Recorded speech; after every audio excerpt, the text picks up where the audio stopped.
With great power comes great responsibility. Compromise where you can. Where you can't, don't. Even if everyone is telling you that something wrong is something right. Even if the whole world is telling you to move. It is your duty to plant yourself like a tree, look them in the eye and say no. You move. Never step onto the battlefield of ideas unprepared. Before you enter the fray, you need a plan. And there's no better place to get one than right here on Tactics with host Caleb Colquitt. The Situation Room goes live now on News Radio 1440. Good day, everybody, and thank you for being with us right here on Tactics. Whether you're watching us on Facebook Live, on YouTube, on Twitter, Twitch, Periscope, terrestrial signal, however you're listening to us, we thank you for making us a part of your day, and we always do. Now, we appreciate you being here with us on Tactics, where speech isn't violence, tolerance isn't love, and disagreement isn't hate. Thank you for being with us here on the program. I'm your host, Caleb Colquitt, as always, and I did want to say, I know that we're doing a really odd time today, that we're doing it super early, but here's the thing. I was thinking about doing this, and I've got a commitment later on Friday night, and I just decided, at least this way, what you can do is you can pretend to work on your Friday, because, I mean, it's the Friday before Thanksgiving. Nobody's working. But at least this way, you can listen to me and pretend that you're working. Your boss will never know the difference. It'll be our little secret. But thank you so much for being with us here on the program. I do appreciate you choosing to watch. And we have a lot to talk about, but there's sort of an overarching theme to a lot of the stories today, and you'll understand why that is here in a second, because we're almost going to go through a narrative throughout almost the entirety of the show, and it does go back to several news stories that popped up in the recent week, several of them right here in the state of Alabama. So first of all, there is a Birmingham man that we found out this week that had been charged with 6 child sex and porn crimes. So this man, on 10 different counts, had been accused, and the truth is probably more that we just don't know about. These are the ones that we know about through the legal process. But there were at least 10 occasions, 10 charges of sex with a minor, and doing so, creating pornography as a part of that. And as you can imagine, those two things are both crimes, and so they go hand in hand. And so the sex itself is being used as a crime, and the fact that he was taping it for distribution is also a crime. There is not a jail cell deep enough that we can create for this person. I mean, nothing short of the eternal fires of hell are more suiting for this person, but that's, not something that we can do. That's something that only the Almighty can decide, and I'm sure that, based on my knowledge of God's own justice, that barring some kind of ridiculously unforeseen change of heart in this man and repentance and coming to Jesus Christ, I don't see that happening. But to give you a little bit of the detail on this, AL.com says, an East Birmingham man is jailed without bond on nearly a dozen criminal charges involving child sex and child porn. Guillermo Martin Lopez, age 29, was arrested November the 13th, according to court records made public Tuesday. He is charged with 2 counts of sodomy, 1 count of sex abuse of a child under the age of 12, and 7 counts of production of obscene material involving a child. So, I mean, just absolutely disgusting, despicable stuff. And I will say that one thing that makes this interesting is because if you've been watching the show, you know that just a few weeks ago, our own Governor Kay Ivey passed a chemical castration bill. Now, as I said at the time, and I stand by everything that I said in that particular monologue, I don't see this making a big difference, because if somebody is accused and convicted of sex with someone under 12 years old, then I don't really see why they should be getting parole anyway, because this bill, the chemical castration bill that Governor Ivey signed, only affects people that have had sex with someone under the age of 12 and committed sex crimes with someone under that age, and then is also being considered for parole. They can't leave the prison, in other words, without having that procedure done to them. Which, again, I agreed with the decision, but I don't really think that it would affect this person, because I can't see if these charges stick and we find out they are indeed true. And since there unfortunately seems to be actual video evidence of this taking place, I can't really see this person being considered for parole anyway, but if he is, he would be affected by that new law. If he is, then that law would kick into place, and to be able to leave the prison for any amount of time, he would have to undergo the process of chemical castration. So it's just interesting that in a very short amount of time between the passage of that bill, we have this news story where the bill could actually apply, at least theoretically. We have no idea what sentencing will look like, and that may make that null and void, but it's fascinating that these two seem to coincide. There's really not a lot of details about this, and that's the reason that I'm not going to go into a lot of detail, and also because, frankly, even if I had the details, I'm not sure that I could even stomach talking about this for that long.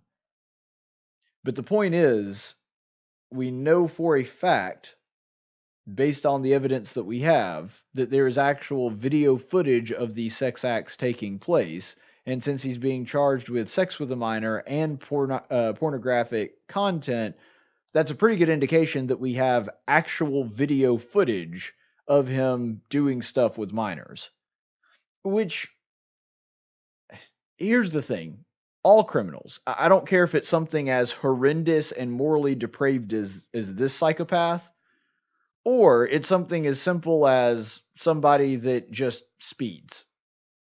Regardless of the crime, all human beings think that they are better at getting away with things than they are. That's just a side effect of the human condition. Maybe the ones that really wouldn't believe that are the ones that always obey the laws because they're terrified they can't get away with anything. And maybe that's the case. I don't know.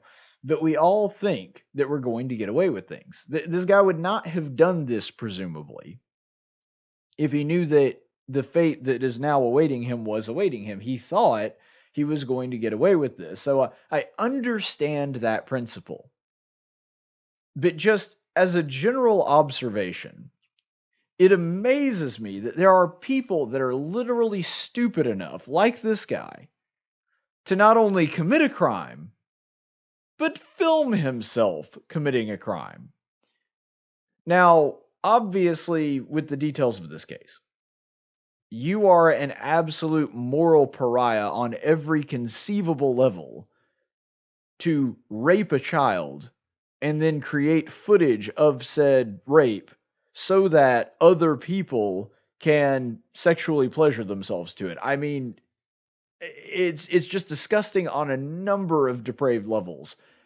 But what amazes me is you would think that these people would at least be smart enough to think, okay, well, if I'm going to do this, maybe I shouldn't create evidence. I don't know. I get that he's probably a sick individual and not the brightest light bulb in the house. I'm just saying that it just astounds me how dumb criminals can be. That they would actually go to the extra step of creating the very evidence that would convict them in the process of committing the crime. But apparently this is something that happened, and as horrible as it is that this footage even exists, the fact that it does exist is probably going to be the nail in the coffin that puts him away, hopefully for the rest of his life. And in cases like this, and I will debate anybody on this, in cases like this, I honestly don't see how people would not be in favor of the death penalty for this person. I think that the best, most fitting way to handle a case like this is to end this man's life. Now, I'm not a jury, and I'm not a judge, and that is up to the legal system to decide. But I don't see how our laws in the state of Alabama or any other state should not see somebody like this and not say that person needs to be removed permanently from society. especially when you have actual video evidence of them committing the crime. I just don't see how the justice system, how anybody could be in favor of keeping this psychopath alive. But that's my take. However, there is a silver lining to this. Not that story specifically, just to local news today. There are people, horrible, wretched, evil people like this man, that prey on the innocence of children. However, there are also children that are fighting back, and that is where our next story comes in. There are Alabama students in North Alabama. They operate in Calhoun County, and they actually have a YouTube program. So, hello, fellow YouTubers out there, doing, frankly, better work with their YouTube than I am. I just talk about things, they're actually doing them. But there they are, actually going out and catching predators. And that's what their whole YouTube channel, their whole show is dedicated to, is that they create bait accounts, which, if you know what a bait account is, it's exactly what it sounds like. They make a fake account posing to be an underage girl, and they wait for people to respond to them and try to involve themselves with them in a sexual manner, and then they confront these people in public and film the whole thing. So this is what they do. It's kind of like, you remember, if you're old enough to remember, like me, when 2020 used to do this, or Dateline's To Catch a Predator used to do stuff like this, that they would create a bait account and entrap somebody, and when they went after and wanted to engage in some kind of sexual encounter with these minors, that they were met at the door not by the child, but by reporters with cameras. And so that really is what's going, sort of the origin of what they were discussing. And it's actually a really cool story. These three boys, which we give amazing props to, Dylan Busby, Cody Waller, and Jackson Lewis. Lewis, sorry. It's a little odd.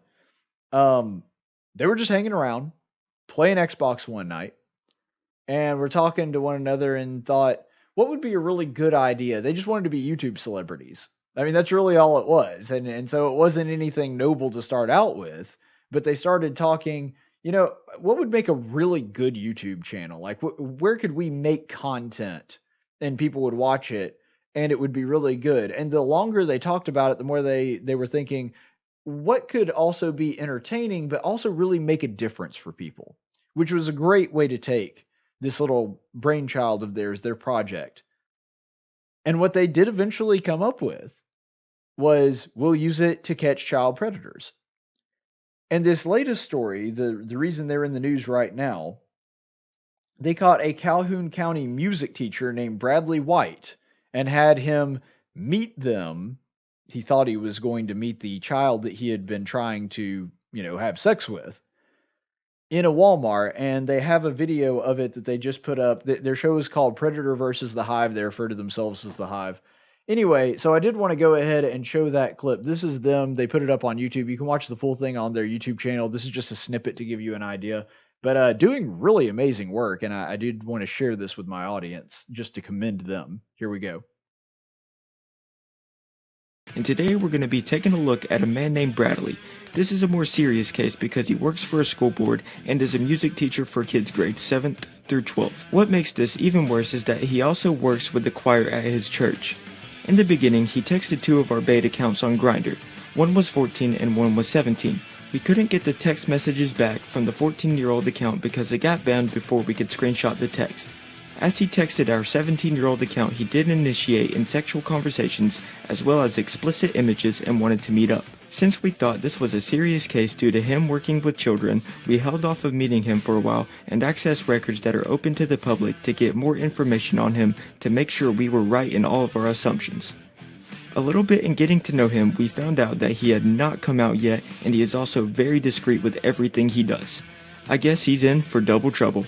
So as soon as he gets there, I'm gonna run up with the camera, and he's gonna break character. He's gonna talk to him like and then he's gonna break character as soon as I get there.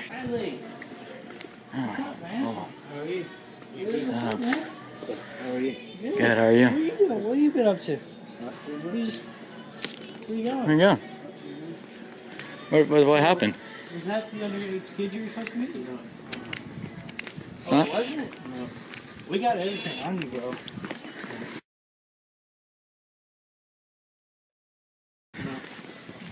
Oh, What's I can't wrong, wait to Bradley? talk Hey, to what's her. wrong, Bradley?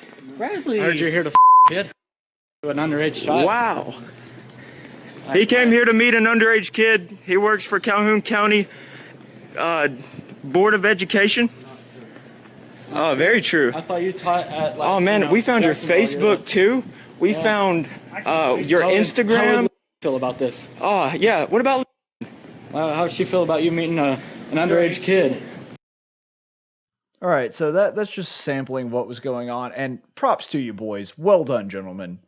It's really, really great that you guys were able to not only catch somebody. I mean, catching any child predator is a massive, massive win, but especially somebody who works in a school, who actually teaches children for a living, and parents every day trust this person for their child to be under that person's supervision and care. Props to you, boys. Well done. And I really do appreciate that they're doing a good job. You have done your state and your community a great service, and we commend you for that. So I don't have a whole lot of opinion to talk about on this. I just wanted to give them a heads up on this. But really, where I kind of wanted to take the show today, because I do feel that this is important, you can look at these two stories. One where the guy is actually filming and making child porn, and then the other one where these kids are going out and catching a actual teacher in the state of Alabama in the school system that is trying to meet up with underage girls and have relations with them. You can look at these two stories and think to yourself, how is this happening? How do we even live in a world, in a society where this is the case? And there really is just one answer. You know what? I take that back. There's not just one answer, but there is a very prominent answer, and we're going to talk about, and this is kind of the theme of the show today, why this is taking place. It has a lot to do with the attack on our children's innocence. The thing is, in less obvious ways, because these are two very, very obvious examples of attacks on our children's innocence. This has been something that has subtly been going on in our society for decades. And with that moving of the Overton window, we have just slowly crept in to this place where our children's innocence is not something that is really protected. And there is a range of different examples from this. And this goes everywhere from movies that are marketed primarily towards children that have a lot of graphic content. I mean, video games the same way, video games that have a lot of graphic content. And I'm not somebody that thinks that video games are creating mass shootings or anything like that. I've actually thoroughly debunked that on many of my episodes.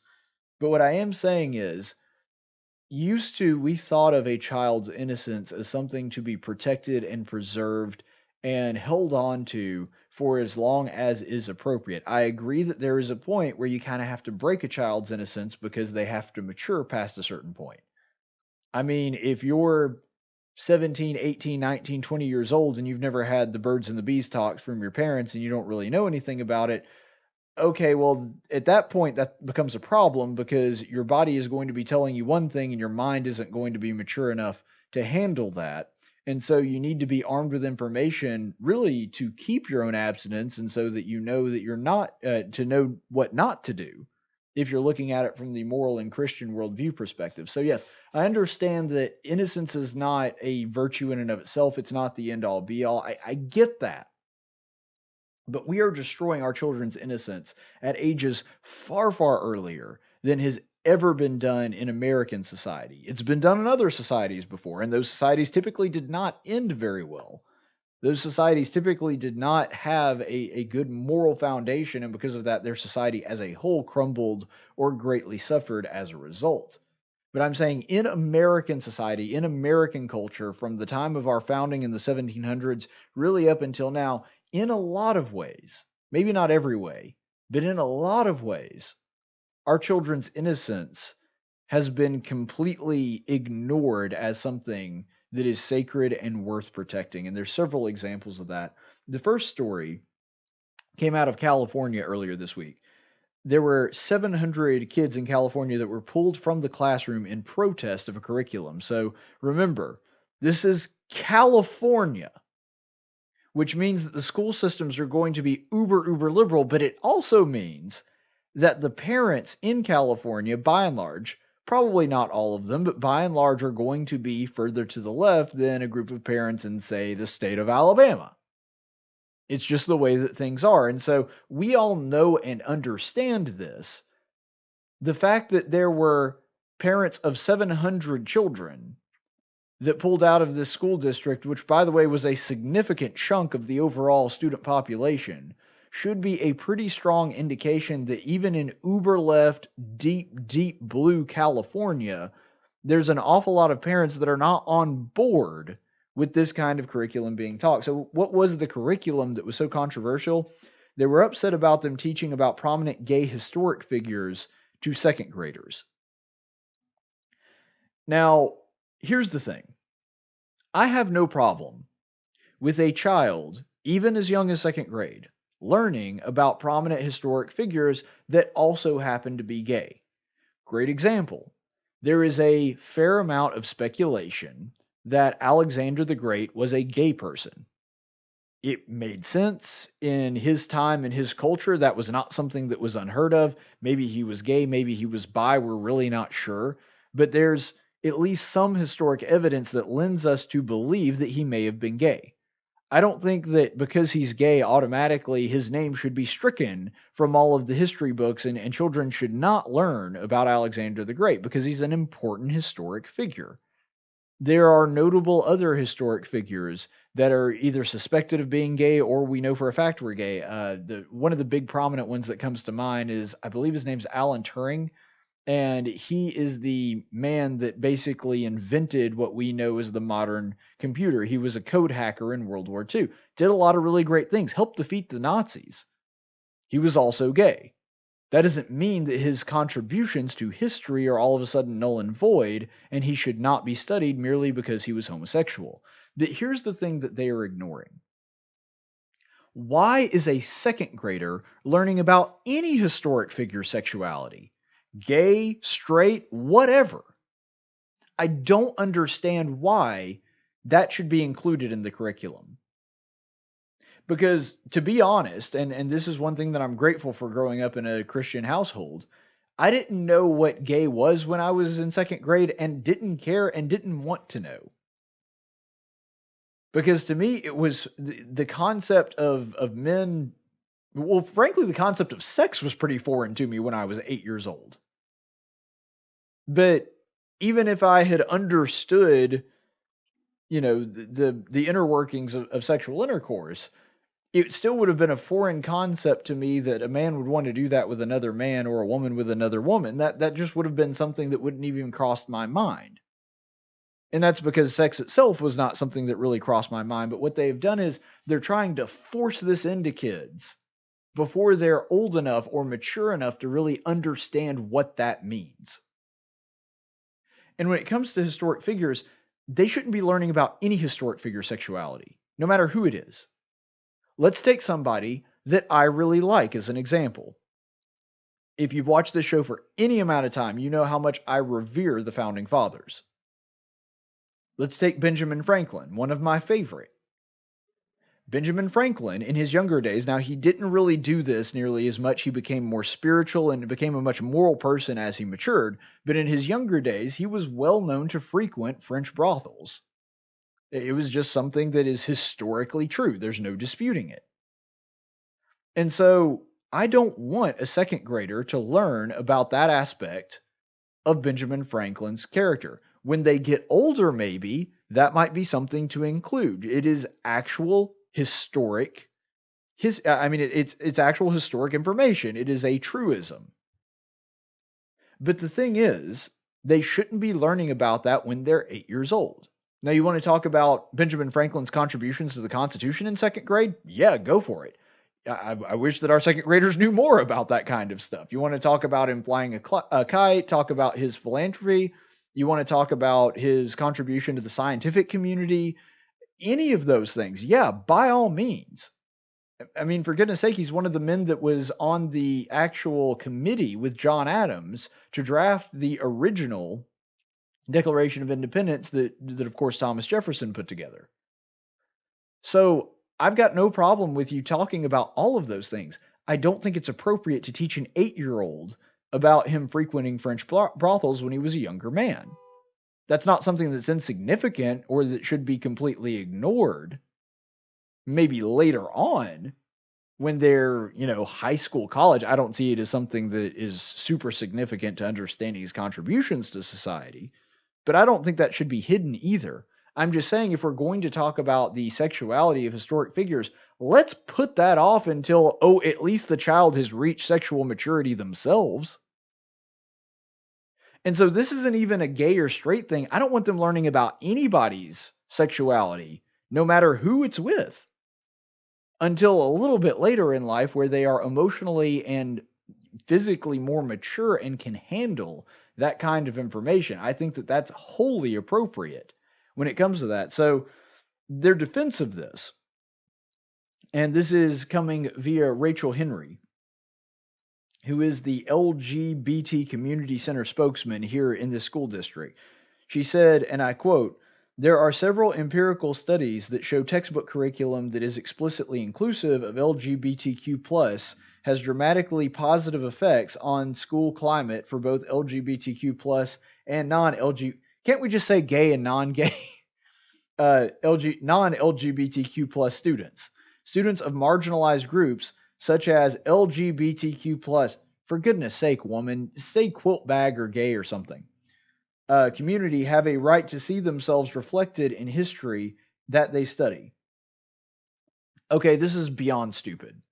An 8-year-old has no sexual identity, gay or straight. Or they shouldn't. If they do, then there's something else that's going on, sexual abuse in the home or something. But an 8-year-old shouldn't even have a sexual identity.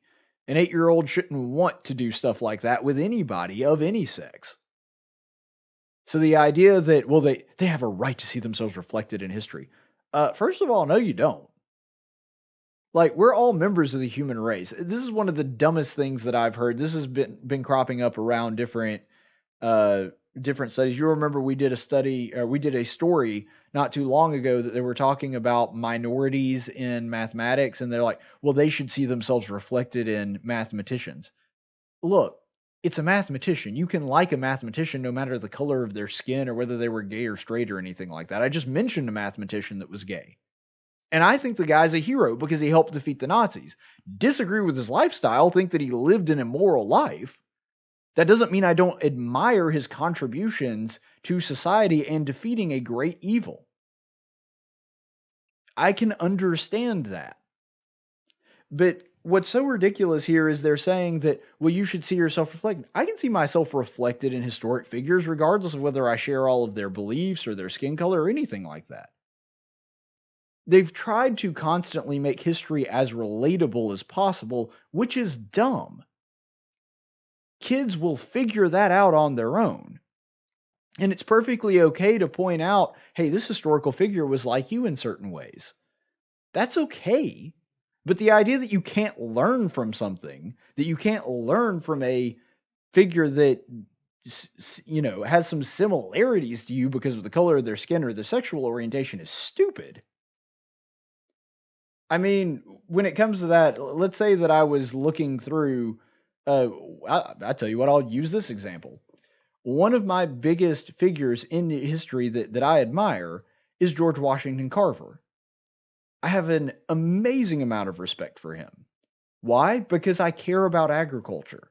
My father was an ag teacher. I was an ag teacher for a brief time. I come from a long line of farmers. That man was a hero to me. Not because I saw myself reflected in him because he was a black man and so am I, because I'm obviously not. I saw myself reflected in him because I know his backstory and I know his struggle. I don't have to share a skin color or a sexual orientation with somebody to relate to them. That's all that intersectionality bullcrap that the left has been pushing. The idea that you would have to, for a gay kid, for that kid to be able to relate to history, he would need to think of some gay people in history. No, that's absurd. And of course, you know how I feel about homosexuality, but the point is, you don't have to spoon feed them somebody that's exactly like them to relate to somebody like that in history. I mean, for goodness sake, probably the literary character that I relate to the most in all of human history and all of literature would probably be the Apostle Peter. I share almost nothing in common with him on a logistical, on paper sort of way. I'm not Jewish. I'm not living 2,000 years in the past. I don't have any of this. I'm not a fisherman. I don't have any of the stuff in common with Peter other than the way that he saw things, the way that he constantly messed up and had to come back from that. Like, I relate to the things that he did, not the person that he was on paper. And that's really how we should be studying history anyway. And another thing that I find funny about this statement, do you notice the contradiction? Did you spot it? Because what they are saying here is, if it's really about seeing yourself reflected in history, then how does it positively affect, to use their words, non-LGBTQ students? That doesn't make any sense. You're saying, well, they need to see themselves reflected in history. And by the way, studies have shown that including gay people including the sexuality of the people in this curriculum actually improves the experience of gay and non-gay students. Well, that doesn't make any sense. If it's all about seeing themselves reflected in history, well, then including gay people, that wouldn't affect a non-gay person at all. That's what's so stupid about this, is they constantly talk out of both sides of their mouths and don't even realize their own contradictions. And another story that kind of goes along with our theme today of destroying children's innocence. There were online sex ed videos that featured drag queens to teach little kids about sex that recently became viral and got really big in Canada. So this is a Canada-based YouTube group called Sex Ed School. They have a whole program. There's multiple videos. You can look them up online.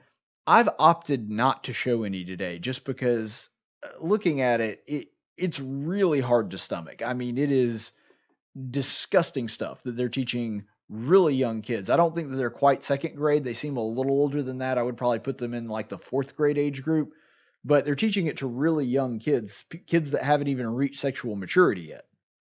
But anyway, so they put out these videos and it covers a range of topics, including transgenderism, sexual orientation. And one of the creepiest things about it is, remember, these are kids that are probably around the fourth or fifth grade level.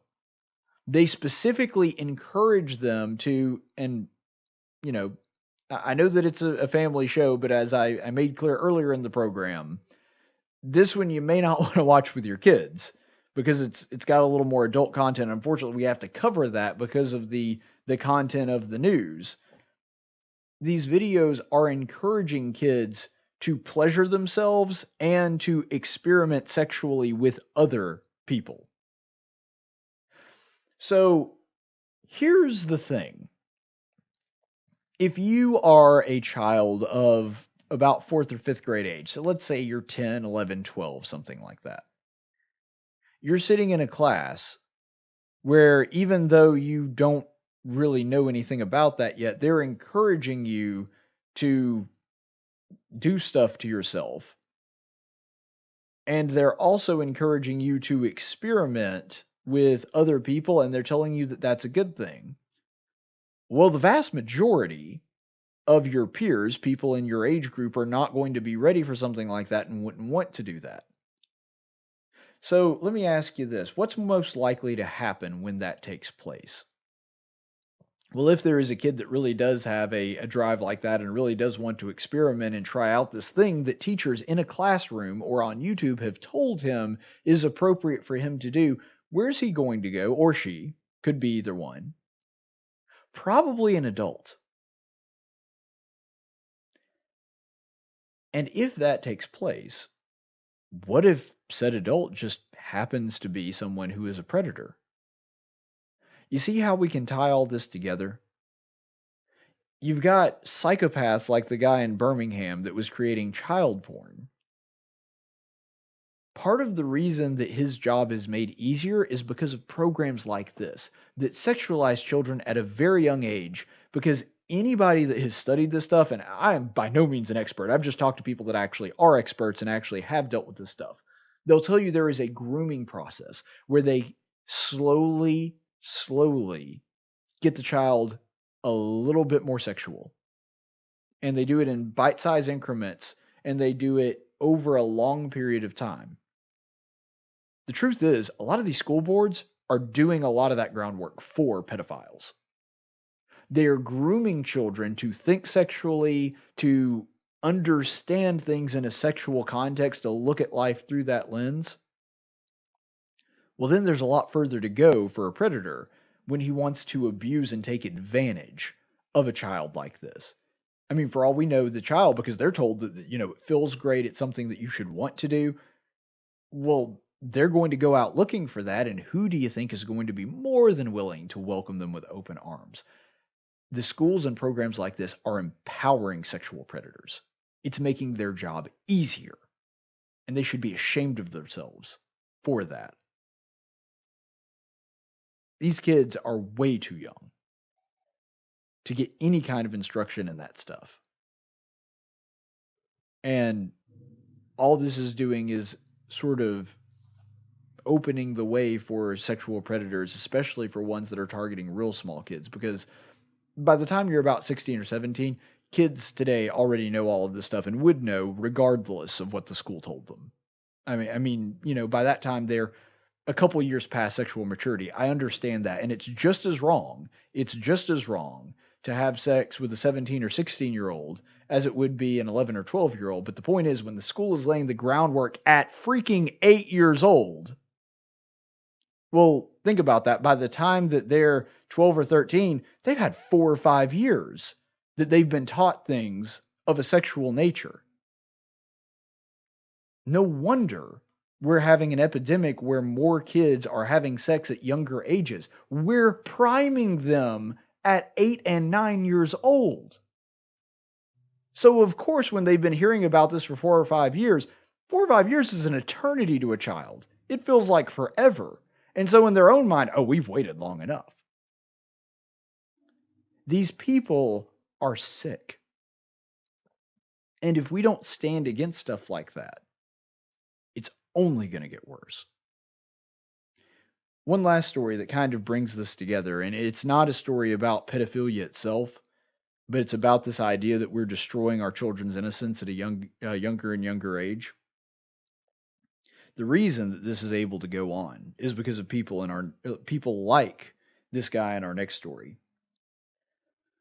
There was a Texas teacher that basically said that parents, they just don't know best. In Willis High School, there was a teacher named Anthony Lane who was upset that parents were upset about the drag queen that came to cosmetology class.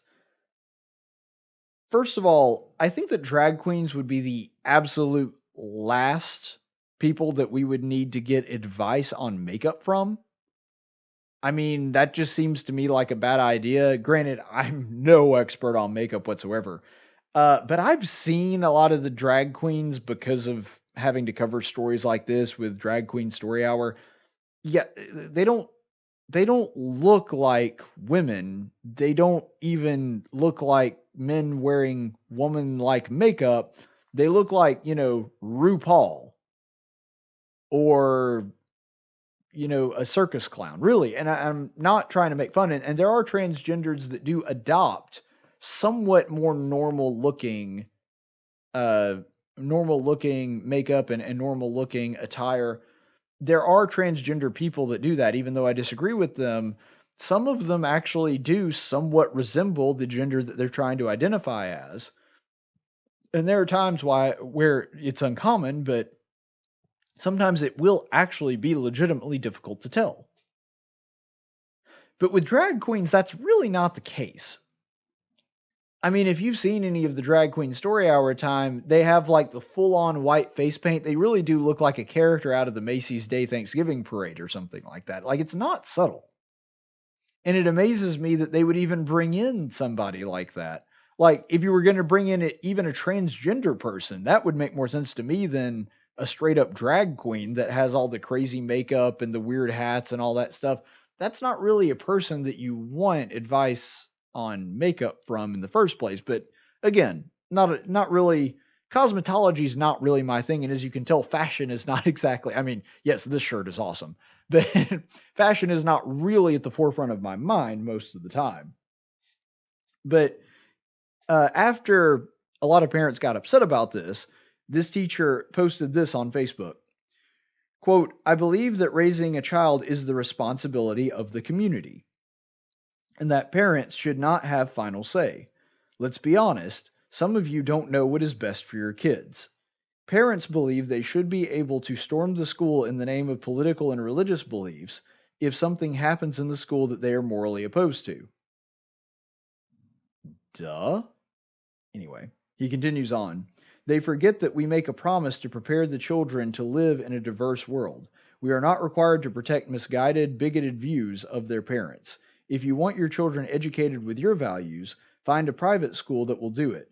The public education system is not here to serve your archaic beliefs."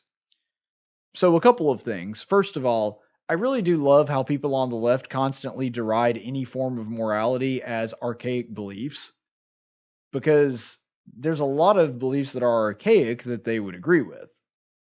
For example, we've known that 2 plus 2 is 4 for a really long time. That doesn't make it incorrect. I mean, the idea that gravity exists, it may be recent if you're looking at the whole of, scientific development, but it's a pretty old belief at this point.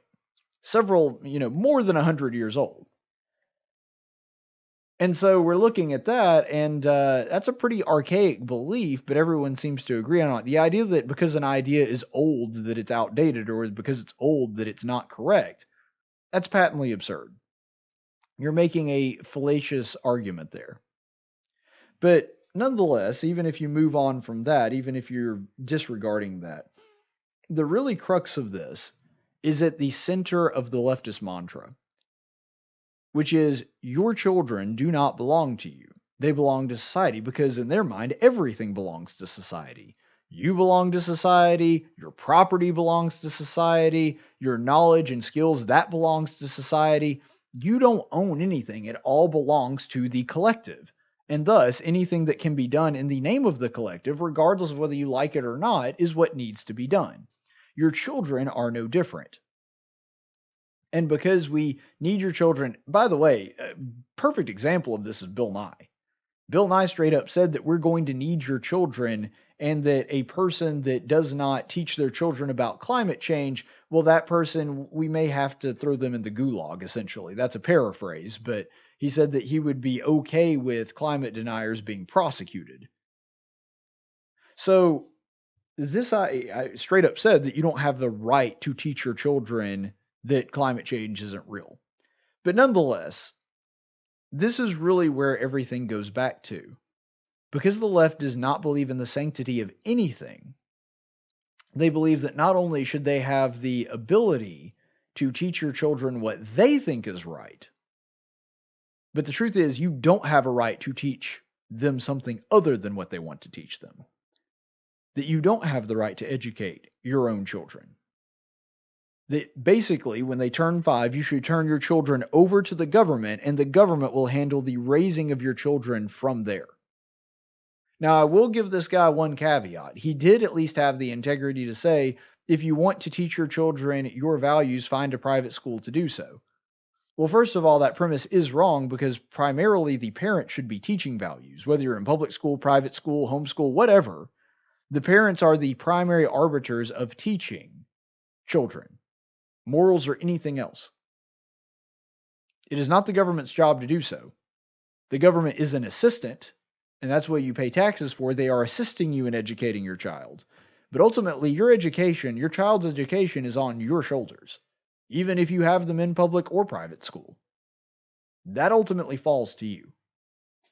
And so his worldview is completely wrong. But even so, it's the same kind of mentality that the left displays over and over again. You don't know what's best for your kids. You're not smart enough to handle it. Turn them over to us, and we'll train them to actually be good and get all these stupid ideas that you want to teach them out of the way. We're not here to defend your beliefs. We're not here to preserve what you think your child ought to be. We're going to turn them into what we want, and screw you if you think we shouldn't. That's the mentality of a lot of people on the left. Now, this guy's actually brave enough to articulate it, but you can tell based on their actions that this is the belief of a vast majority of the left. I wouldn't say everybody, but believe me, I've run into several of them. I've spent a lot of my life around teachers. There's an awful lot of them that feel this way, that really your children belong to them, and it's their responsibility to teach their children what they want them to believe. I mean, this goes all the way, this isn't even a new idea. You could go all the way back to Woodrow Wilson, who in the early 1900s, as the principal of a college, said that his job was to make children as unlike their parents as he could. This is Socialism 101. It all goes back to that mentality that your children ultimately belong to the community and to the collective, not to you. And that is why it is so easy for them to destroy your child's innocence, because in their mind, it's their job to destroy their innocence and to do so as quickly as possible, also that they can teach them their own agenda and make them like themselves and not like you. We're going to take a quick break and we'll be back in just a minute. Hey, where you going? Champ? Slugger? Hey, cowboy. Where you going? Where you going? I'm going out!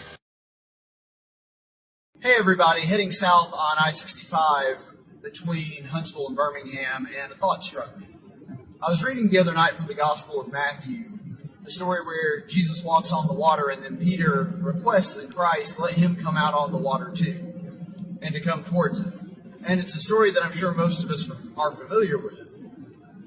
The Apostle Peter steps out onto the water, a very bold thing to do. And then all of a sudden, he starts getting distracted by the storm that is going on. There's wind, there's waves, there's rain, and he starts looking to the right and the left and seeing how turbulent the sea is. And he takes his eyes off of Christ, and immediately he starts sinking into the water. And I think that says a lot about the way that we're supposed to look at Christ in our life. Everybody has storms. I don't care who you are. I don't care what kind of life that you live, whether you're rich or you're poor, you live in the country, you live in the city, whether you've got a lot of family, whether you have virtually no family. Everybody's got storms. Everybody has things in their life that just don't go their way. Things that they have to deal with, whether it's money, whether it's sickness. Something happens to everybody on a pretty regular basis.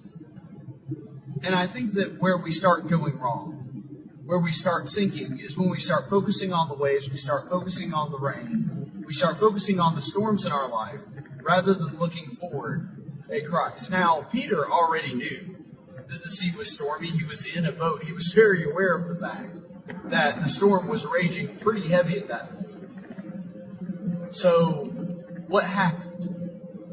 He started out right, and then when he stopped focusing on Christ and started focusing on the terrible things going on around him, when he started focusing on them and that became the focus, he became afraid and he started sinking. And that's kind of like driving in a lot of ways. If you focus too much on the storm, if you focus on what's going on around you, if you focus too much on the other cars or start looking behind you and worrying about that, then you're going to lose focus on your goal, and you're either going to go in the wrong direction or, unfortunately, much worse, you wind up wrecking. That's obviously not good. And so, just like Peter, I think that the point of that story is that we have to keep our eyes constantly focused on Christ. Are we aware of the storm? Sure. Do we do the best that we can to deal with the circumstances of our life? Absolutely. That's something that the Bible really helps us with. But there's a difference in being aware of the storm and doing something to deal with the storm and focusing on the storm.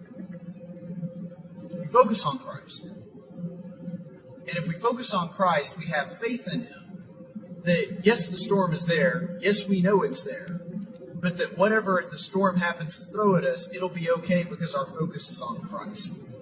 It's a question of our priorities, and it's also a question of do you trust God enough to bring you through this storm? And if the answer is yes, then all we have to do is look at Christ, keep ourselves focused on Him, and walk straight ahead.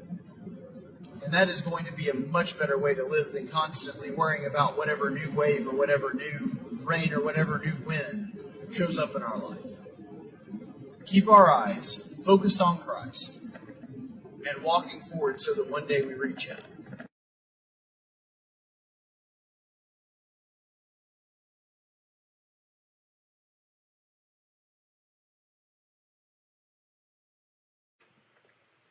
And welcome back. Thank you so much for being with us here on Tactics. Now, I know that we have not talked a lot about impeachment. There's several reasons for that, which I'll lay out real quickly. First of all, we don't have the resources like a lot of other shows do. It's not, we just don't. And you guys know that. We're a local program. We handle primarily local news. We don't know all the players in Washington personally to where we could get some insider information. And so because there's other people that have the infrastructure, are better equipped to handle that story, I figure you just want to listen to the other guys on News Radio 1440, guys like Rush and Hannity and Levin, some of those guys that know a little bit more about it and also are better equipped to handle that and get guests that are actually inside the proceedings. And the second part is it's been so overdone to death, I figured you might want a breath of fresh air and to take a break from it. But it is the biggest news story in the country, and I understand why. And I have been following it very closely. I've just been focusing on other news stories during the broadcast. But really, I think that there's a couple of reasons. We're just going to kind of give you the too long didn't read version of the entire impeachment proceedings. So first of all, I think that it's very obvious to any fair-minded person looking through this that the vast majority, not all, but the vast majority of this thing has been a massive waste of people's time. And the reason that I say that is because the first 4 days of the whole thing were literally just hearsay and Democrats doing backflips trying to explain to you why some of this stuff matters. There have been testimonies that I thought were good, and we're going to get to them in a second. But for the first 4 days, all we did was talk to people that weren't actually there when the phone call happened. All they did was talk about how they felt about things and how they got a feeling that there was bribery going on, or they got a feeling that there was a quid pro quo going on between America and Ukraine, but none of them could say, well, yeah, they told me that this was going to happen. They told me to hold up the aid until this None of them could do that. They could say, I got that impression. They could say there was a general air around the workplace that kind of made it feel that way. But ultimately, it's still just conjecture. It's still just hearsay. And one of the ways, and I thought this was one of the best moments of the whole impeachment proceeding, is when the Democrats literally said that hearsay is better than actual evidence.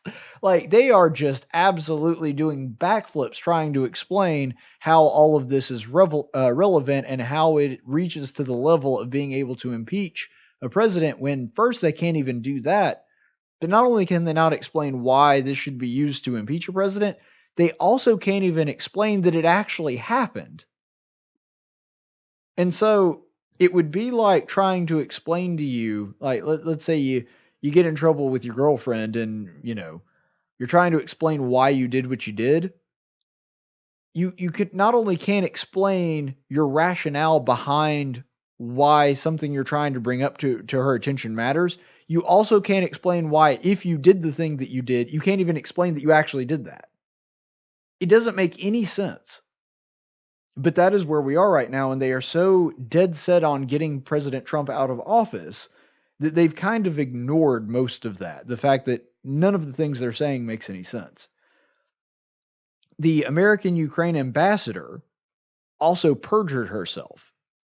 Actually, multiple times, but there was one that was an absolute, there's evidence, there's multiple witnesses that say the exact opposite of what she said when it came to the do not prosecute list. She perjured herself in front of the world and in front of Congress and should be held accountable for it. But I just kind of doubt that the Republicans are going to have the stones to go after her in that way. And it's a shame, because this is a person that really needs to be taken down. And it just astounds, because even the Ukrainian leadership didn't like her. The Americans didn't like her. The Ukrainian leadership didn't like her. and she got fired for being bad at her job. And what's hilarious to me is she was talking about openly defying the president and also not understanding why she got fired. I can't think of a job anywhere where not doing what your boss told you to do is not grounds for getting fired. And another thing that's important to note in all of this, and this really, once you understand this aspect of it, it makes practically the entire impeachment proceeding come into light and help you understand why they're saying the things that they are. Because a running theme is that there have been multiple people that say, well, Donald Trump told me to do these things and it's a violation of State Department policy. Well, Donald Trump told me to do these things and this breaks from what's normally done in the State Department. Here's the problem with all of that. Donald Trump is the head of the State Department. Yes, the Secretary of State is the head of it in the sense that they, report to the president, but ultimately, just like every other department within the executive branch, Donald Trump is the boss. What he says goes. Obviously, he has to follow the laws, but as long as he's not ordering to do something illegal, and a policy is not a law, as long as he is not telling them to do something illegal, then they're supposed to do what he said, not what the policy said. This is the problem that they have. And the State Department is one of the worst examples of it. I think the Justice Department has some issues too, but I think the State Department is actually the worst. And I said this back when President Obama was in office. This was before Trump was ever thought about. The State Department is one of the most corrupt organizations in the entire federal government. And the reason for that is because they have an army of entrenched bureaucrats that have been there forever. And really, they believe that their policies are more important than the law. They're not voted on. They're not appointed. They're just there. And they seem to be there no matter who the president actually is. There were a lot of holdovers from Bush to Obama. I mean, Obama reshaped the State Department in a lot of ways in his own image. But there were an awful lot of people that were there in the Bush time and the Clinton time. And they really do believe that, well, if it breaks policy, it doesn't matter that the guy who's actually supposed to be setting the policy is the one that told you to do it. We go with the policy, not with the president. Well, that makes them completely unaccountable. I mean, they're already pretty unaccountable considering they're not elected and they're not appointed. But if they're not even supposed to follow the policy of the man in office that the people elected, well, then they're completely unaccountable to the American people. And they're basically a shadow government organized and working, self-perpetuating inside the government regardless of what the American people want. That's not what the government is supposed to be. It defies every principle America was founded on, that there should be a group of government bureaucrats that know better than the American people and can do whatever they want regardless of what the American people desire for them to do. That defies everything we were founded on. We are a government for the people, by the people. We are not a government that is supposed to know better than the people and tells the people what they're going to get. That's totalitarianism, fascism, communism, whatever you want to call it. That is a hallmark, that is a common thread that runs through all of those isms that have created some of the greatest tragedies in human history. The idea that the government is supposed to know better than the people. I'm not saying the people always get it right. Don't get me wrong. I'm not a strict democracy guy. I think that you know that. But my point is the idea that there should be a group of bureaucrats that just do things and can do whatever they want, regardless of what the people say, is part of the reason that the country is the way it is, and part of the reason that even though I disagreed with that decision, they elected Donald Trump. Because here was one guy that was saying, these idiots think they know more than you, and I'm going to listen to you. Now, again, I don't think Donald Trump's the right guy for that. I don't think that he's necessarily the best medium for that, but you have to hand it to him. That's part of the reason the people said, no, enough. We're going to go with the guy that just blows everything up. And that's part of the reason he's in the White House today. So, the really important parts of the testimony that have come out, because I think there have been parts that are significant, and these are the two parts that I think are really important. So the lieutenant colonel that was interviewed earlier this week and gave his testimony He was there and actually did hear the call, which makes him an actual relevant witness. I actually was concerned with what he had to say. But the irony is, that whole testimony, he still couldn't make the case and never denied the fact that Trump never did anything illegal or wrong. He kind of gave, well, I got the sentiment that, or I got the feeling that, or I felt it was inappropriate, or the way the president brought it up made me feel uncomfortable. Okay, that may be the case. All of those things still aren't the president committed a crime, or the president did something that abused his own power. They have not made that case yet. Now, the best testimony, in my opinion, was from Gordon Sondland. And he had a really, really interesting take. And part of the reason I think his testimony was so compelling is because it became very clear early on he didn't care whose agenda he was helping or hurting. Because there were things that he said that paints the president in a very bad light. There were also things that he said that made Adam Schiff look like an idiot. Which, granted, isn't hard to do. But my point is, he said things that actually cut against both narratives. And that's one of the reasons that I looked at his testimony and said, okay, I think this guy actually is just telling what he sees as the truth. Now, maybe what he sees as the truth and the truth may not exactly be the same thing, but the point is, every other testimony up to that point felt like it was staged and they were just shills for the Democrat Party that were saying things Democrats wanted to hear. Sondland didn't. He was actually saying things that he believed were true. And that's one of the things that I think really gave him a level of credibility, because he was constantly saying things that Adam Schiff didn't like and Donald Trump didn't like. And that's the way that it should be. I mean, he should just be telling the truth. But what I'm saying is, in that testimony, if you're on that stand, what you should be saying, regardless of the narratives and everything else, or being worried about how the press is going to view this or how other people are going to say it, what you say on the stand should be, this is what I believe to be true. This is the truth as I understand it. And he seemed to be doing that, even though I disagreed with a handful of his observations. So when he testified, one thing that he said is that there was a quid pro quo. And the truth is, I said from the beginning, there probably was a quid pro quo. And I frankly, personally, don't doubt that a big part of the quid pro quo was it's going to hurt Joe Biden. I think that personally, based on what I know about the president, I don't put that past him. But whether I believe it or not, I don't think you can prove it. And I also do not believe that if there was a quid pro quo, that it would necessarily be bad as long as that quid pro quo was in the national interest. Even if it was ultimately to harm a political opponent, as long as there was an actual crime going on, or actually just suspicion of a crime going on, where there is a credible reason to go after said political opponent, well, if it's in the national interest, then that's the president's job. Whether it helps or hurts one of his political opponents, that's what he's supposed to do. Now, according to this guy's testimony, he said he believed there absolutely was a quid pro quo, but it's actually not the quid pro quo that Democrats keep harping on. See, the quid pro quo that they kept talking about was that the president was going to pull foreign aid if he didn't get this investigation into Burisma and Joe Biden. The quid pro quo that Sondland talked about was a completely different quid pro quo. The one that he said that he believed the president was engaging in was, if you don't announce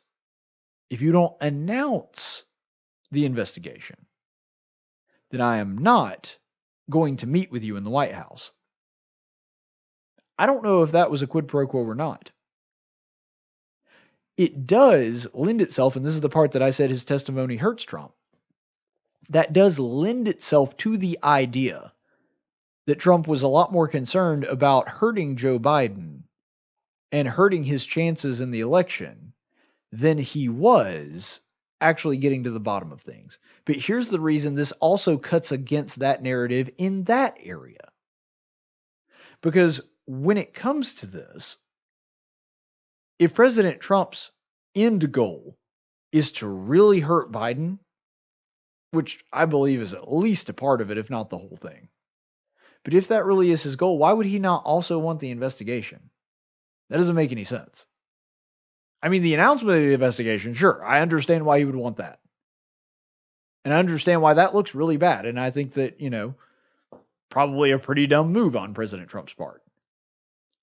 But the point is, if you're saying, well, all he cared about was getting into Biden, and really all he cared about was the announcement, not the investigation itself, well, that doesn't make any sense because the investigation would be far more harmful to Biden than just the announcement of an investigation. He said in his testimony, it seemed to me that the president really didn't even care much about getting the investigation done as long as he had the announcement of it. That doesn't make any sense to me. Because both would harm Biden, but the actual investigation would harm him a lot more than just saying an investigation is going to happen. So there were parts of it that I found compelling and parts of it that I thought really hurt Trump, and other parts that it was very clear that that was not the case. But anyway, really all you need to know in this, and what we ultimately need to ask ourselves is this: where should the bar be? Where should that bar be? What should be the point at which we say, okay, the president probably does need to face the music and be held account for this? Because he has set the bar, unfortunately, at quid pro quo. There was no quid pro quo. And I think that was a really dumb move on his part, because I think there probably was a quid pro quo. I didn't originally, but now with the testimony, I think that there's at least the implication, even though Sondland himself said, okay, well, I can't prove that the quid pro quo was there. I just kind of got the feeling that that's, what President Trump was hinting at. There probably was a quid pro quo. But should that be the bar? Because if the quid pro quo was something that was in America's interest, then I don't see the problem here. That's still just the president doing his job. So if that's not the bar, then maybe the bar should be, was there a quid pro quo to get Biden or not? Because this was something that was cut against often by Sondland. In his testimony, Adam Schiff kept constantly saying, yeah, the quid pro quo to get Biden. He says, well, the president never mentioned Biden to me. He was talking about Burisma. He was talking about the investigation into our lost money. And Schiff, you could tell, and he was getting frustrated. He kept saying the Biden investigation. He's like, well, not the Biden investigation, the Burisma investigation. Like, he constantly, over and over again, said, well, the president didn't mention anything about Joe Biden. Didn't seem to have anything to do with it. So is that bar, was there a quid pro quo to get Biden or not? Actually, I still think no. Granted, that makes it look a lot worse.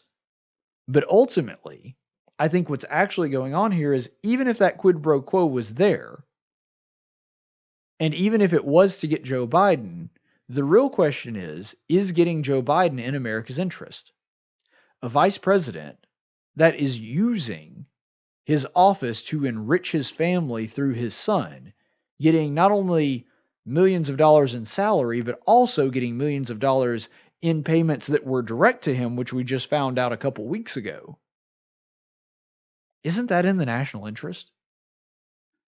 Wouldn't it be of interest to America to find out if we had a vice president doing that? Now, maybe he wasn't. I tend to think that he was, and I think that the evidence is pretty against Biden at this point. But even if it were not, isn't it in America's interest to find out whether or not that's true? If there is reasonable suspicion of that happening, is it not in America's interest to work with our partners overseas to find out if that was taking place? I really do think the only line that you could cross at this point to where you would say, yeah, the president needs to face impeachment, is if there is no substantial evidence that Joe Biden was doing this to enrich his family, and we had some kind of soundbite or some kind of clip of Donald Trump basically admitting to, yeah, the only reason that I was doing this, the only reason I was interested in it at all, was because I really, really wanted to get Joe Biden. If he basically admitted that the motivation behind all this was to get Joe Biden, okay, then yes. But I don't see them finding that. I don't even see them finding a witness to say that. Maybe they do. And at that point, I'd have to say, you know what, Mr. President, that's an abuse of power. And you're going to have to face some kind of consequence. I don't know if impeachment is necessarily the one that you should face. I'd have to see the evidence when it came out, presumably. But the point is, there has to be some level of accountability for that.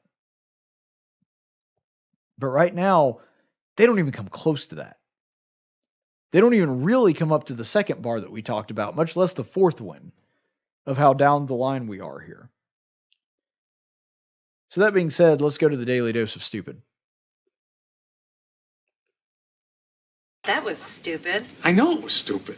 Really stupid. Hey, I just said it was stupid. All right, today's Daily Dose of Stupid. This one's pretty good. Pete Buttigieg, Buttgeg, whatever you want to call him.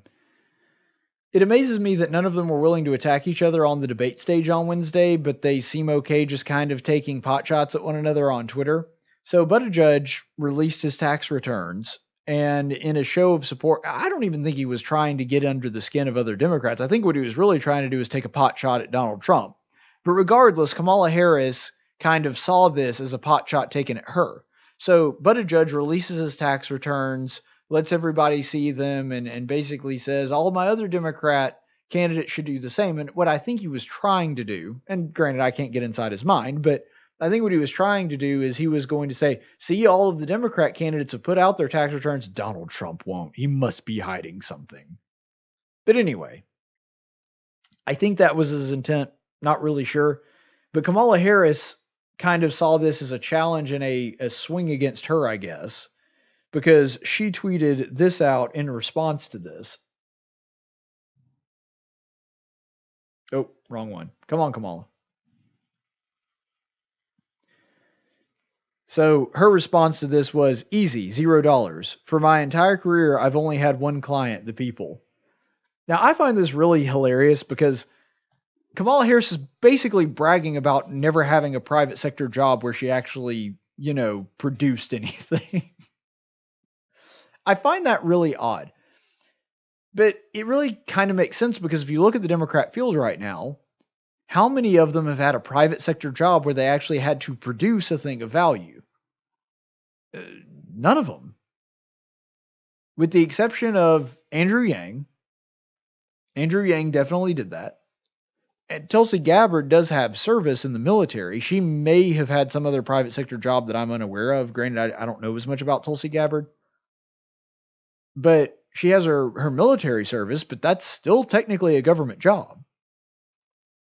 Nothing wrong with it at all. I mean, it's one of the most noble jobs you can do. I'm just saying that it's not a private sector job. It's not something where you have to go out and be creative and have to create something and produce something of value for other people to enjoy.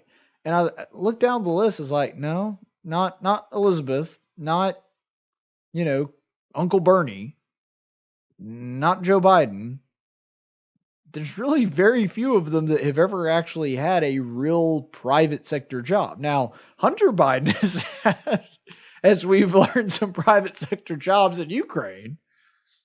But you go down the list of the Democrat candidates, and they really do seem to all favor exclusively government work. And I really do think that that's a shame that we're looking at that and there's just nobody that has actually produced something in the private sector where they were held accountable by their customers. I'm not saying that that's necessarily a prerequisite or that nobody that has ever, I mean, for goodness sake, Calvin Coolidge, he had been one of my favorite presidents. He had been a lawyer and had worked in the private sector some. But at the time that he had become president, almost his entire life was spent in public service.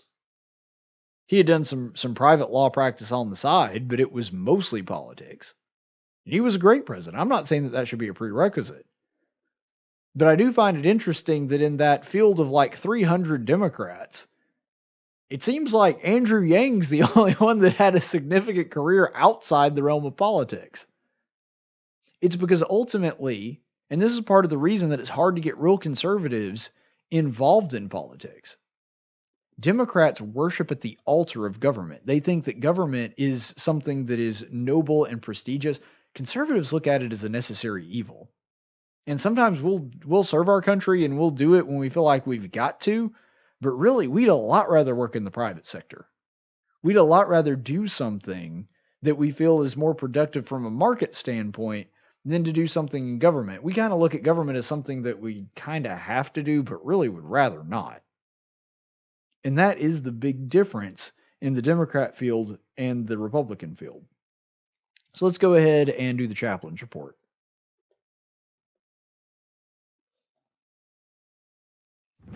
In 1775, the Continental Congress created the Chaplain Corps. Under the command of General George Washington, each soldier was required to attend worship service every Sunday. While other armies advanced on their feet, Washington's troops advanced on their knees. It's time for the Chaplain's Report with Caleb Colquitt on tactics. Chaplain's report today comes from the book of Exodus. But before we get into it, I do want to give you some context and sort of how I came about coming up with this chaplain's report. I don't know how many of you have seen the movie Woodlawn. It's been out since 2015, so about 4 years now. Great movie. I really enjoyed it. I actually got to see a special screening of it in Birmingham with Glenn Beck's people at the All Lives Matter March. I remember very distinctly it was in Birmingham at the BJCC that we got to see a special screening of it before it even came out in theaters. And for those of you that are unfamiliar with it, it focuses on Tony Nathan, who's a very famous tailback, played for Alabama. I mean, had a lengthy, I think about a 10-year career in the NFL, so very celebrated athlete. And what's so important about him is he was the first real black superstar. I mean, in college football, in the South, you didn't really have black superstars. You had a handful of black players here and there, maybe. But Tony Nathan, he's the one that really, just shot off like a rocket. And I mean that sort of in the sense that he did that on the field, but I'm also meaning in the sense in popularity and that kind of thing. So it's the story of Tony Nathan, which is a phenomenal story, and it's based on his real life experiences, and the characters are based off of real people. And what's so great about the narrative is that it is very centered around his Christian walk and how that kind of propelled him forward and helped him through that very difficult time where there were a lot of people that wanted him to succeed, but there were a lot of very loud people that wanted him to fail just because he happened to be black. And so it's a phenomenal movie. I cannot recommend it highly enough. But one of the things that it does that I think is important is it starts at the 16th Street Baptist Church. It starts with the church bombing and moves on from there. It doesn't shy away from the fact that at the time, Birmingham was a very divided city, and the issue of race was a big part of that. It was the primary driving factor behind that division, actually. And there was a lot of racial animus. And by the time Tony Nathan comes around, it's no longer the 60s, it's the 70s. And so they've moved on from it a bit, but a lot of those old wounds are still very fresh. And there's a lot of animosity really on both sides. Some of it righteous indignation, some of it not deserved. But either way, you're seeing a lot of division where there should be love and unity. And by the end of the movie, you see a lot more of that love and unity, primarily because of Tony and his influence on other people and the sharing of the gospel of Jesus Christ. It makes a change in that community, and it really shows throughout the course of this film. But there is a phenomenal scene between Bear Bryant, who's played by John Voight. And John Voight does a very good job of playing Coach Bryant. I don't much like Coach Bryant because I'm an Auburn guy, but you know. But Coach Bryant is there with Tony. He's recruiting him. This is when Tony's still in high school. And this is not long after an incident where some racist people threw a brick through his window and almost hit his little brother. And he doesn't know whether or not he wants to continue with his football career. He doesn't know if he wants to go to the University of Alabama and try to make a difference and try to break down some of those racial barriers. And he's already become a superstar in high school. He's already sort of a name that's on everybody's tongue. And there's this just phenomenal scene where he's thinking about giving it all up because he's afraid for himself and he's afraid for his family. And he says, "They threw a brick through my window. It almost hit my little brother, and that was because of me." He feels personally responsible for that. And then in reaction to that, Coach Bryant says, "I was passing by a field today. There were kids playing football. And there was a little black boy wearing a number 22 jersey, Tony's number, and had his head held high. That's also because of you." And it's just a really powerful moment. And it really reminds me of a Bible story. You see, because often, even when we're doing good, evil finds a way to make it hard for us. Even when we're doing the right thing, we're doing exactly what we're supposed to do. Evil finds a way to try to get us to quit, to stop, to turn around, to just give up. And the story that jumps out at me is when Moses went to deliver God's message to Pharaoh. He said, "You need to let my people go so that they can go and worship God and be with him because they're his chosen people. He set them aside for this. You can't keep them in slavery like this because God has ordained them to go out and worship him." And Pharaoh's immediate response is, "Oh, you want to let my slaves go, do you? So that they can't work for me anymore? Okay, how about this? We're not giving the slaves straw to make bricks anymore. They can go get their own straw. And by the way, the quota for the bricks that have to be made is going to remain the same. In other words, you're going to have to now go gather the straw out of the field yourselves, but you still got to make the same amount of bricks with the same amount of people in the same amount of time." Basically, what Pharaoh was trying to do is says, I don't want to hear anything about this anymore, and your people are going to go after you because you've made this request to me. And by the way, it worked. Let's look at Exodus 5:19 through 23. "The foreman of the sons of Israel saw that they were in trouble because they were told, 'You must not reduce your daily amount of bricks.' When they left the Pharaoh's presence, they met Moses and Aaron as they were waiting for them. They said to them, 'May the Lord look upon you and judge you, for you have made us odious in Pharaoh's sight, and in the sight of his servants, to put a sword in their hand to kill us.' Then Moses returned to the Lord and said, 'O Lord, why have you brought harm to this people? Why did you ever send me? Ever since I came to Pharaoh to speak in your name, he has done harm to this people, and you have not delivered your people at all.'" Now, this is a fascinating moment because this is Moses crying out to God, "God, what's the deal? I thought I was here to liberate these people. I thought I was going to come in here, tell Pharaoh what you told me. I did exactly what you asked me to do. And the only thing that's happened is I've made the lives of my own people miserable. The only thing that's happened is Pharaoh got mad at me and has made life harder on them. You haven't delivered these people. You've made their situation worse. What's the deal, God?" It's such a human response. And I say that knowing that I would have probably done exactly the same thing. Moses is stuck in a situation where he doesn't have hindsight. He doesn't know how God is going to deliver Israel. All he knows is God said, "Go say this to Pharaoh, I will deliver my people." That's the only details, really, that Moses has been given. And he went and did exactly what God told him to, and God still hasn't delivered the children of Israel, and now their lives are a lot worse. And so, just like Tony, Moses did exactly what God asked him to do, and now his life is a lot harder. Now the people hate Moses, and they want him gone. He's being despised by the very people he came to rescue. Kind of sounds like a certain Savior we all know, doesn't it? Reviled by his own people. You see, Moses got a little taste of what it was like to be God. He didn't get the full bite, but he got a little taste of it. And I think that that's humbling information to have. That sometimes when God has asked us to do something, whether it's bring the gospel to people or to be kind to our enemies or to love those that persecute us, and it's really hard and it doesn't seem to be making a difference, there's times where we are tempted to just give up because clearly what we're doing isn't working. We've done everything God asked us to do. It's just not working out the way we thought it would.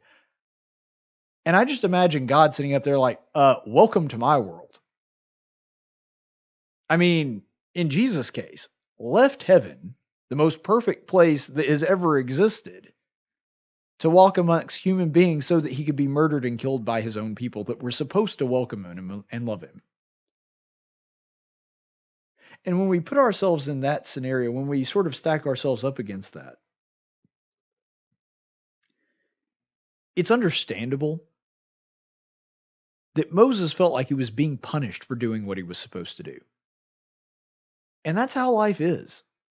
Sometimes you feel like you're doing the best that you can, you're doing everything you're supposed to do, and even then, you were kind of hoping that once you started doing that stuff, that your life was just going to be on cruise control and everything was going to be easy after that. Moses was taking down the most powerful nation on earth. It wasn't going to be easy. It never was. It was never going to be immediate. And yeah, there were people that really didn't like Moses for doing what God asked him to do. Just like there are going to constantly be people that really don't like us for doing what God asked us to do. That is a given. There's a reason that there was only one apostle that didn't die a natural death, and he died in exile on an island. It's a very human response to do exactly what Moses did. And to say, God, what's the deal? I did what you asked, and this stuff is not happening fast enough. It's not happening on my timeline. I'm not seeing the results that I wanted. And to look at all the bad things that have happened, like that brick being thrown through Tony Nathan's little brother's window and almost hitting him because of the good things that he did. And say, Lord, I'm trying here, but all this terrible stuff is happening. And the great thing about Coach Bryant's line right there is, yeah, but you're kind of ignoring all the good stuff that has happened because of the good that you've done too. And so that's really where I think we ought to do, where we ought to focus. Sometimes we can't see it just yet, just like Moses couldn't see his people liberated just yet. I'm sure there were a lot of people in Israel that even when he's getting dogged by the foreman here, there were a lot of children of Israel, I'm assuming, I don't know for a fact, the Bible doesn't tell us. I'm assuming that there's a good amount, maybe a minority, but a good amount of the children of Israel that are looking at him and saying, we finally have hope again. God's actually doing something to deliver us now. Our prayers have been heard. And eventually we know that here we are thousands and thousands of years after Moses' death talking about his great faith and all the good that he has done for the world. And so we always have to look at it from the perspective of, yeah, maybe some bad things happen because we're standing strong and doing the right thing, but ultimately there's a greater good that happens. There is a greater plan that is in place that we can't see all of it yet. That's really what hope is. Stay the course, friends. Tactics is a production of News Radio 1440 and Cumulus Media Montgomery. Any opinions expressed on this program are those of the host and do not necessarily reflect the opinions of Cumulus Media. The theme song for Tactics is 6 Foot Town by Big and Rich. Graphics by Jessica Dawson. Broadcast studios provided by Cumulus Media Montgomery. Location studios provided by the Dalrata Church of Christ.